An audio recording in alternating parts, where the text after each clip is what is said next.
Rekli su da za vrhunskog sportaša nije dovoljan talent.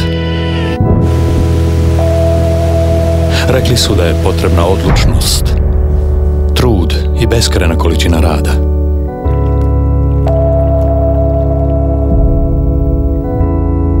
Rekli su da je potrebna vjera da tvoje tijelo može izdržati više.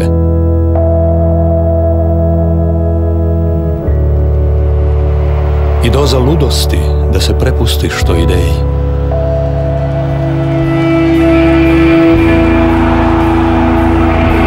Nitko nije rekao da je moje tijelo problem.